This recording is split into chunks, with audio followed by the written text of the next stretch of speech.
La poussette de luxe que ma mère avait achetée était brisée en morceaux dans le garage. Maman a payé 3000 $ pour ça. Qu'est-ce que tu fais? Mon mari se retourna, tenant un marteau. Son visage était trempé de sueur, ses yeux injectés de sang. Sous le siège, as-tu déjà regardé? Les mains tremblantes, je soulevai le coussin. J'ai crié. Avant de commencer l'histoire, n'oubliez pas de laisser un like et de vous abonner à la chaîne pour voir plus d'histoires comme celle-ci. Dans un petit quartier résidentiel de la banlieue de Seattle, la nouvelle vie de Rachel et Daniel ne faisait que commencer. Les pleurs de leur fils de 3 mois, Ethan, rompirent le silence matinal. Rachel sortit précipitamment de la chambre et se hâta vers le berceau. « Bonjour, Ethan », murmura-t-elle doucement en prenant son fils dans ses bras. Son petit corps était chaud et sentait bon le lait.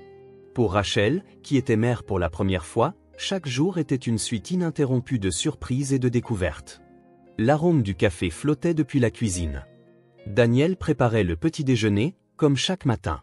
Il travaillait dans une entreprise informatique et était un partenaire idéal, participant activement aux soins de l'enfant. Après 5 ans de mariage, leur relation était toujours aussi complice qu'à l'époque de leur début. « Bonjour à ma magnifique épouse et à mon beau-fils. » Daniel apparut dans le salon et déposa un léger baiser sur le front de Rachel. « Ta mère vient encore aujourd'hui, n'est-ce pas? » Rachel hocha la tête. Oui, elle a prévu de venir cet après-midi. Elle a dit qu'elle apportait encore de nouveaux vêtements pour Ethan. La mère de Rachel, Margaret, vivait seule depuis la mort de son mari 5 ans plus tôt, mais la naissance de son petit-fils l'avait comblée de joie plus que quiconque. Elle rendait visite à sa fille 3 fois par semaine et était une présence fiable qui aidait à s'occuper d'Ethan. Rachel était en congé de maternité et travaillait normalement comme graphiste. Elle continuait son travail de création dans un petit studio à la maison, mais depuis la naissance d'Ethan, elle se consacrait davantage aux soins de son fils qu'à son travail. Son premier accouchement avait été plus difficile qu'elle ne l'avait imaginé, mais elle avait pu le surmonter grâce au soutien de Daniel et de sa mère. À 14 heures précises, Margaret sonna à la porte.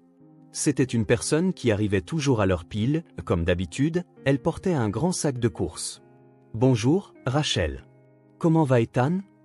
Les yeux de Margaret brillaient toujours d'une lueur douce lorsqu'elle regardait son petit-fils. « J'ai trouvé de ravissants vêtements pour bébé au grand magasin aujourd'hui. Ils sont en coton biologique, doux pour la peau. »« Merci, maman. Mais Ethan a déjà tellement de vêtements, » dit Rachel avec un sourire un peu forcé.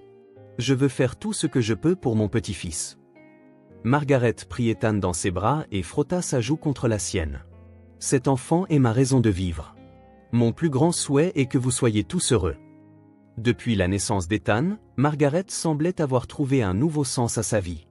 S'appuyant sur son expérience d'ancienne infirmière, ses conseils en matière de puériculture étaient pertinents, et Rachel se sentait rassurée par la présence de sa mère.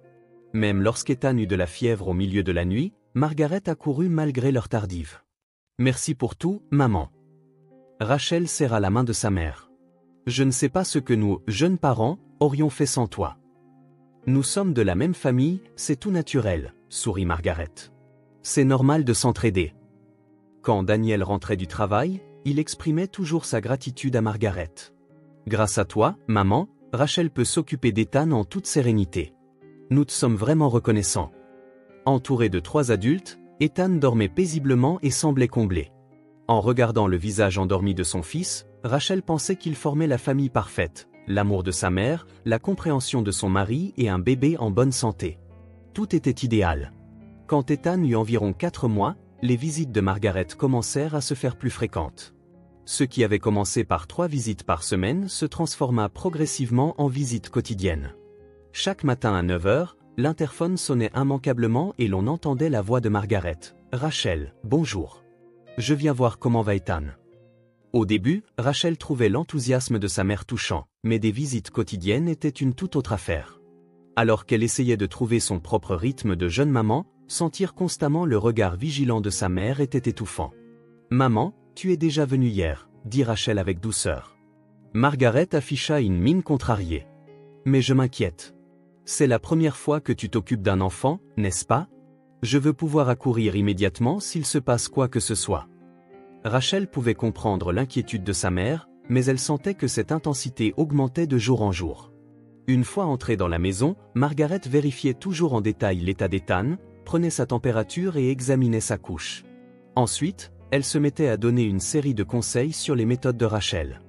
Cette façon de le tenir ne soutient pas bien sa nuque. Tu devrais faire plutôt comme ça. Margaret prenait alors Ethan des bras de Rachel pour lui montrer sa propre technique. Je le sais, j'étais infirmière. La sécurité du bébé est la chose la plus importante. Maman, j'ai ma propre façon de faire, que j'ai apprise, répondit Rachel, quelque peu déconcertée. Mais si tu le tiens mal, cela pourrait affecter le développement de cet enfant, tu ne crois pas? La voix de Margaret était plus insistante que jamais. Margaret était également très pointilleuse sur la température du lait. Il faut que ce soit exactement à 37 degrés. Trop chaud, il se brûlera. Trop froid, c'est mauvais pour la digestion. Elle avait apporté son propre thermomètre et vérifiait systématiquement la température du lait préparé par Rachel. Maman, il y a aussi la méthode qui consiste à vérifier la température sur le poignet, objecta Rachel. Mais Margaret secoua la tête. Une méthode aussi imprécise ne convient pas. Si ce n'est pas scientifiquement exact, cela affecte la santé de cet enfant. Les cadeaux coûteux commencèrent également à arriver les uns après les autres. Vêtements de bébé biologiques, biberon dernier cri, babyphone de luxe, purificateur d'air, humidificateur. Chaque fois, Margaret disait, seul le meilleur pour cet enfant, tout en apportant de nouveaux produits. Maman, tu n'as pas besoin de dépenser autant d'argent, s'inquiétait Rachel. Mais Margaret balayait ses préoccupations d'un geste de la main. Je ferai n'importe quoi pour mon petit-fils. Ne t'inquiète pas pour l'argent. Le plus important est que cet enfant grandisse en bonne santé et en sécurité. Quand Daniel rentrait du travail, de nouveaux articles de puériculture étaient alignés dans le salon presque chaque jour. Au début, il y voyait une preuve de l'amour de Margaret, mais peu à peu, il commença à sentir que quelque chose n'allait pas. « Rachel, ta mère n'est-elle pas un peu excessive ces derniers temps ?» dit doucement Daniel un soir dans leur chambre. « Venir tous les jours, acheter tous ces cadeaux? Je trouve ça un peu anormal. » Anormal? Rachel fut surprise par les mots de son mari. Maman aime simplement Ethan. C'est son premier petit enfant, alors il est spécial. Mais ne vois-tu pas qu'elle te cause du stress? Je comprends que tu veuilles défendre ta mère, mais je ne ressens aucun stress, ni à Rachel avec force.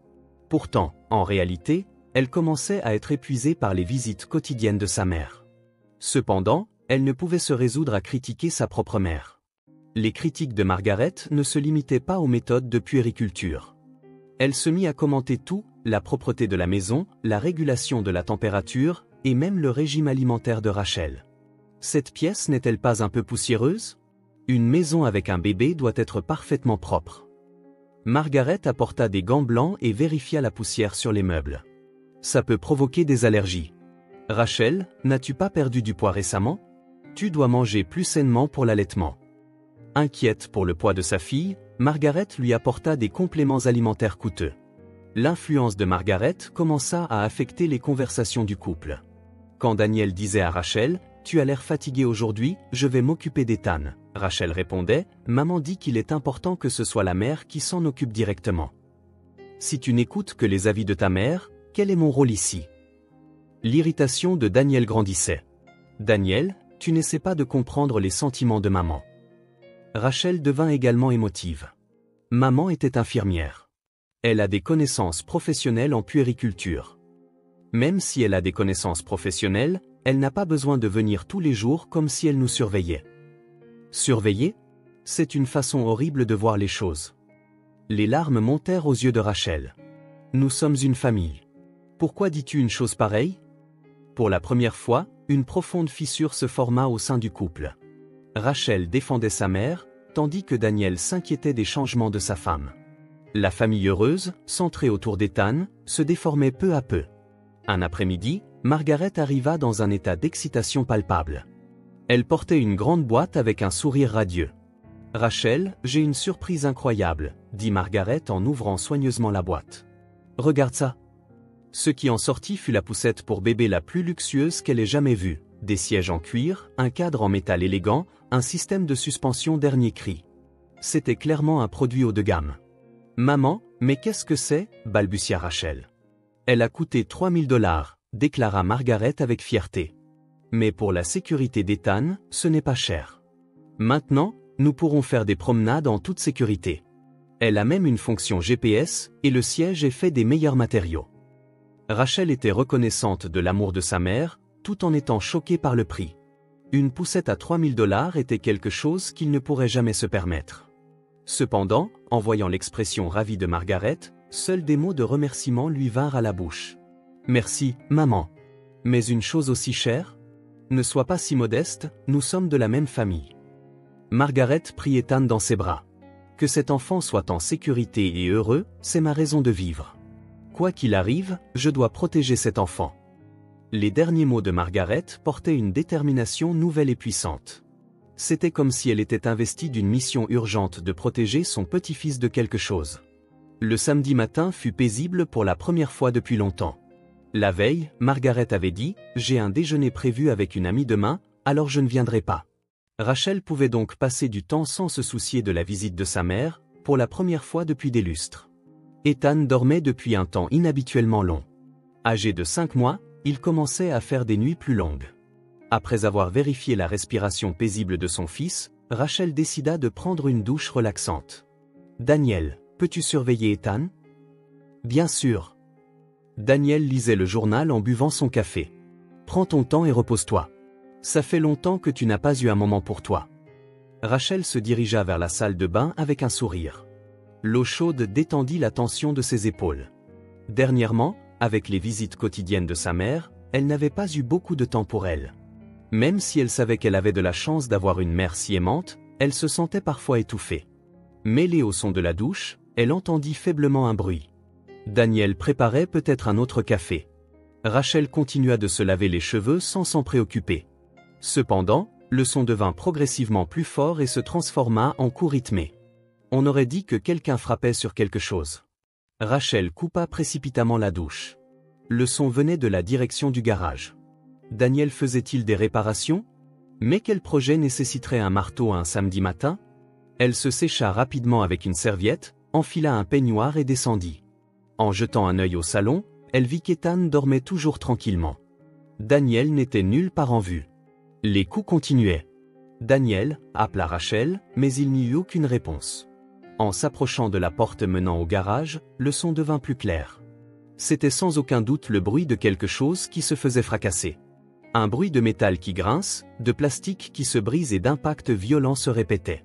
En ouvrant la porte du garage avec crainte, Rachel n'en crut pas ses yeux. Daniel, un marteau à la main, était en train de fracasser violemment quelque chose. Son dos était trempé de sueur et sa respiration était saccadée. À ses pieds gisaient les fragments d'un objet brutalement détruit. C'était la poussette de luxe à 3000 $ que sa mère avait achetée.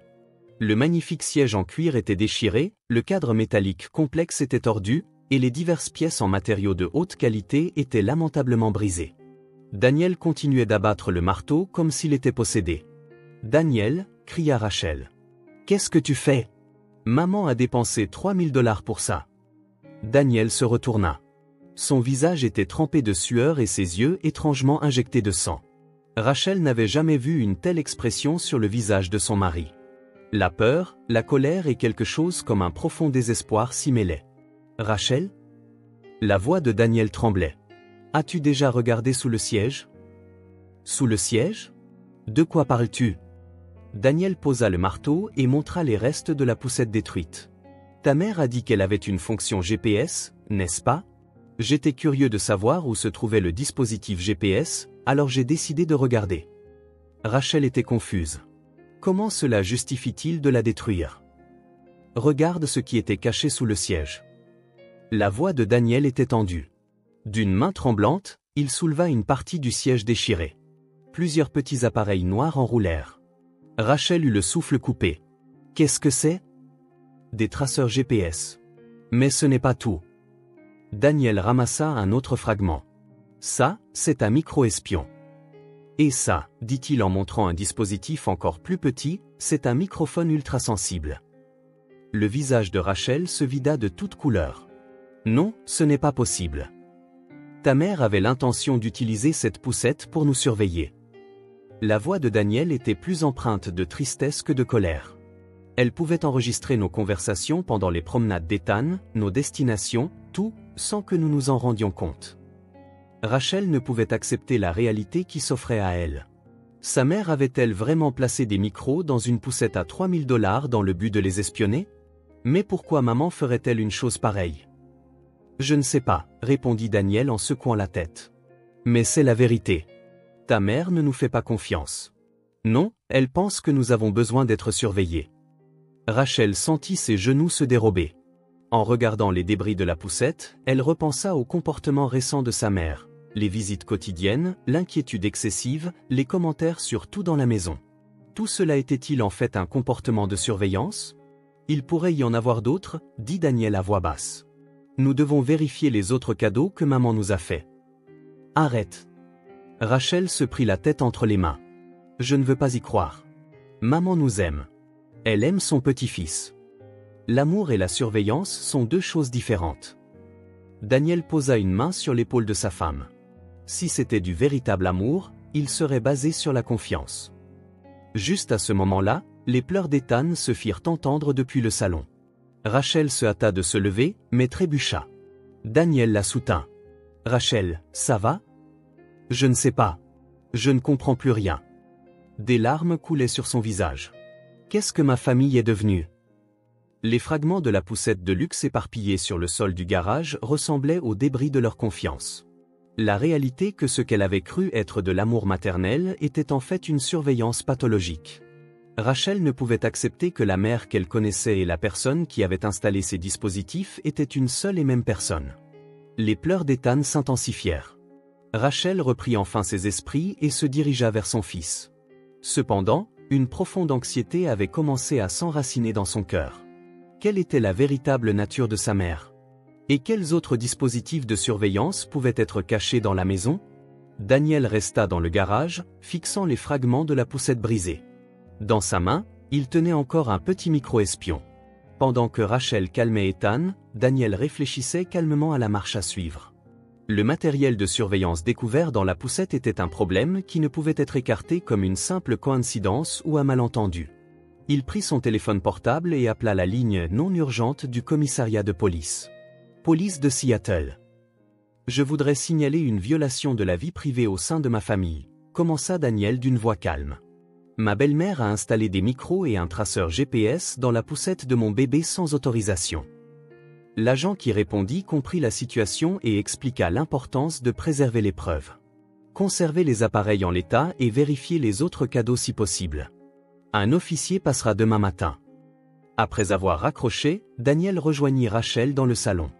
Elle tenait Ethan dans ses bras, les yeux gonflés de larmes. J'ai contacté la police, dit Daniel doucement. Cela pourrait devenir une affaire judiciaire. La police, s'étonna Rachel.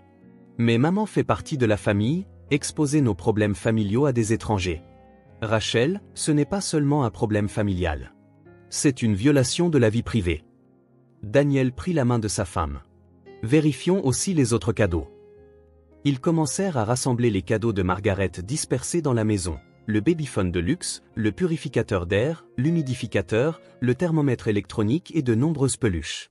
Quand Daniel les examina attentivement avec des outils, des faits effrayants furent révélés les uns après les autres. Le babyphone avait des fonctions de transmission inutiles qui avaient été ajoutées. Une petite caméra était intégrée au bas du purificateur d'air. Le plus choquant fut la découverte d'un micro ultra miniature à l'intérieur de l'ours en peluche qu'Ethan aimait le plus. Je n'arrive pas à y croire, dit Rachel d'une voix tremblante. Maman surveillait toute notre vie. On dirait bien. L'expression de Daniel était sombre. Nos conversations, les pleurs d'Ethan, nos disputes, tout a pu être enregistré. Rachel avait atteint ses limites. D'une main tremblante, elle appela le portable de sa mère. Après plusieurs sonneries, la voix enjouée de Margaret se fit entendre. « Rachel, qu'est-ce qui ne va pas? C'est une urgence? Maman, nous devons parler de la poussette. Peux-tu venir tout de suite ?» La voix de Rachel était glaciale. « La poussette? Il s'est passé quelque chose ?» Un léger tremblement se mêla à la voix de Margaret. « Peux-tu venir, maman ?» 30 minutes plus tard, Margaret arriva en toute hâte. En voyant les expressions sur les visages de Rachel et Daniel qui l'accueillaient à l'entrée, Margaret sembla sentir que quelque chose n'allait pas. Tout le matériel de surveillance découvert était disposé sur la table du salon. En les voyant, le visage de Margaret devint livide. « Maman, s'il te plaît, explique-nous ce que c'est, dit Rachel calmement. Margaret resta silencieuse un moment, puis, semblant abandonnée, elle parla. C'était pour vous protéger. Protéger, éleva la voix Daniel. Nous surveiller, c'est nous protéger? Tu ne comprends pas. Margaret lança un regard acéré à Daniel. Quelqu'un comme toi pourrait tromper ma fille. Ethan pourrait être en danger. Maman, qu'est-ce que tu racontes? Rachel était déconcertée. Daniel est mon mari. Le père d'Ethan. Est-ce vraiment vrai? Une lueur anormale apparut dans les yeux de Margaret. Des ennemis vous ciblent. Ethan est en danger. Si je ne veille pas constamment, on ne sait pas ce qui pourrait arriver. Daniel et Rachel se regardèrent. Les propos de Margaret étaient clairement déconnectés de la réalité. Maman, s'il te plaît, calme-toi, dit Daniel doucement. Qui cible ta fille? Dis-le-nous précisément. Vous ne comprenez pas. Margaret se leva et commença à faire les 100 pas dans la pièce. Ils sont rusés. Vous pourriez être trompé, vous aussi. Rachel commença à apercevoir un grave problème dans l'état de sa mère. Ce n'était pas de la simple surprotection. Quelque chose était fondamentalement faussé. Maman, allons à l'hôpital ensemble, suggéra doucement Rachel. L'hôpital? Les yeux de Margaret s'aiguisèrent. Es-tu passé de leur côté, toi aussi? Essaies-tu de me faire croire que je suis malade? Ce n'est pas ça, maman. Mais tu as l'air un peu fatiguée ces derniers temps. Bien sûr que je suis fatiguée. La voix de Margaret monta. J'essaie de protéger ma famille toute seule. Mais si vous ne voulez pas comprendre, je protégerai Ethan seul. Margaret se leva brusquement et se dirigea vers Ethan. Rachel et Daniel se précipitèrent pour l'arrêter. Maman, s'il te plaît, calme-toi. Daniel s'interposa. Lâche-moi, cria Margaret. On vous a lavé le cerveau. Si vous étiez une vraie famille, vous me croiriez. À cet instant, Rachel prit une décision. Parce qu'elle aimait sa mère, une aide professionnelle était nécessaire. Le lendemain, après avoir consulté Daniel, ils emmenèrent Margaret chez un psychiatre. Le diagnostic fut un trouble délirant. Selon le médecin, les symptômes avaient probablement commencé plusieurs mois plus tôt. L'amour pour son petit-fils avait agi comme un déclencheur, et un besoin excessif de protection s'était transformé en délire. La patiente est dominée par une obsession. Elle doit protéger sa famille bien-aimée, expliqua le médecin. Elle a eu recours à des comportements de surveillance pour tenter de protéger sa famille contre des menaces qui n'existent pas en réalité. Margaret pleurait dans son lit d'hôpital, tenant la main de Rachel. Je suis désolée, Rachel. Je devenais étrange, n'est-ce pas? Les effets du traitement médicamenteux apaisaient progressivement ses délires. Mais mes sentiments d'amour pour vous sont réels. Je les ai juste exprimés de la mauvaise manière. Je sais, maman. Rachel pleurait aussi. Tu es malade, mais nous sommes une famille. Guérissons ensemble. Le médecin recommanda 6 mois de traitement en milieu hospitalier. Margaret résista au début, mais accepta le traitement après que Rachel l'eut persuadée. Si nous sommes une vraie famille, croyez-moi, dit Margaret jusqu'à la fin. Mais Rachel répondit, parce que nous sommes une vraie famille, nous acceptons aussi ta maladie, et nous guérirons ensemble. C'est ça, l'amour, maman. 6 mois plus tard, Rachel observait Margaret et Ethan dans le jardin de l'hôpital. Grâce à un traitement médicamenteux et à une thérapie, les symptômes délirants de sa mère s'étaient considérablement améliorés. Ethan avait 11 mois et commençait à faire des pas chancelants. « Oh, Ethan, par là, c'est dangereux », appela Margaret à son petit-fils, mais elle se retint aussitôt. « Mais ce n'est pas grave si tu tombes. Les enfants apprennent en tombant. » Rachel fut émue par le changement de sa mère. Au lieu de l'inquiétude excessive d'avant, elle observait son petit-fils tout en maintenant une distance appropriée. Grâce au traitement, Margaret avait compris à quel point son comportement avait été anormal et le regrettait profondément. « Rachel, je suis vraiment désolée pour cette période. » Margaret prit la main de sa fille. « Je pensais que c'était de l'amour, mais c'était en fait de la surveillance due à la maladie. J'ai trahi votre confiance. Maman, tu n'as plus besoin de t'excuser. » Rachel sourit. « L'important, c'est que tu sois en voie de guérison maintenant. » Daniel se rendait également à l'hôpital chaque week-end, réparant sa relation avec Margaret. Au début, il avait ressenti de la colère face à son comportement de surveillance, mais après avoir compris que c'était dû à la maladie, il essaya plutôt de soutenir sa belle-mère. « Maman, tu sors la semaine prochaine, dit Daniel. Nous nous préparons aussi. La famille avait beaucoup discuté de la vie de Margaret après sa sortie. Elle retournerait vivre seule, mais continuerait une thérapie et un traitement médicamenteux hebdomadaire. Les visites avec Ethan commenceraient sous supervision. Je veux construire une vraie confiance, pas de la surveillance, dit Margaret en larmes. Je l'ai compris après être tombée malade. L'amour, ce n'est pas retenir quelqu'un. C'est souhaiter son bonheur. Le jour de sa sortie, Margaret donna à Rachel un journal qu'elle avait tenu pendant son hospitalisation. « S'il te plaît, lis-le, dit Margaret. Il contient mes vrais sentiments. » Ce soir-là, Rachel lut le journal de sa mère. Il relatait avec honnêteté sa confusion face à la maladie, son amour pour sa famille et sa détermination à guérir. « Je peux enfin comprendre le véritable amour familial que j'ai failli perdre dans mes délires. La surveillance n'est pas de l'amour. Se faire confiance et se soutenir mutuellement, voilà ce que signifie une vraie famille. » Sur la dernière page du journal, il était écrit « À Rachel, Daniel et Ethan, je vous aime tous du fond du cœur. Mais je veux exprimer cet amour de la bonne manière. Je vous suis reconnaissante de m'avoir accepté, y compris avec ma maladie, et d'avoir soutenu mon traitement. À partir de maintenant, je veux commencer par des visites supervisées et regagner progressivement votre confiance. En tant que vraie grand-mère, je veux voir Ethan grandir en gardant une distance appropriée. Actuellement, Margaret rend visite à la famille 2 fois par mois. Il n'y a plus de visites quotidiennes ni de cadeaux coûteux comme avant, mais à la place, des sourires sincères et des étreintes chaleureuses. Ethan adore aussi sa grand-mère et tend joyeusement les bras quand elle vient. Le mariage de Daniel et Rachel s'est également renforcé après avoir surmonté cette épreuve. Ils ont appris que la famille n'est pas seulement une question de lien de sang, mais qu'elle se forge en traversant ensemble les moments difficiles. « Je crois que je comprends enfin ce que signifie une vraie famille, » dit Rachel à Daniel un soir. L'amour parfait n'existe pas, mais ce qui est important, c'est d'accepter les imperfections de l'autre et de marcher ensemble. Lors de la fête du premier anniversaire d'Ethan, 3 générations de la famille furent photographiées, le sourire aux lèvres. Margaret regardait son petit-fils à une distance appropriée, tandis que Rachel et Daniel célébraient la croissance de leur fils en toute quiétude. Personne n'est parfait. Cependant, avec de l'amour, de la compréhension et un traitement adéquat, les familles peuvent se retrouver. La maladie de Margaret n'était pas complètement guérie, mais avec le soutien de sa famille, elle apprenait de nouvelles façons d'exprimer son amour.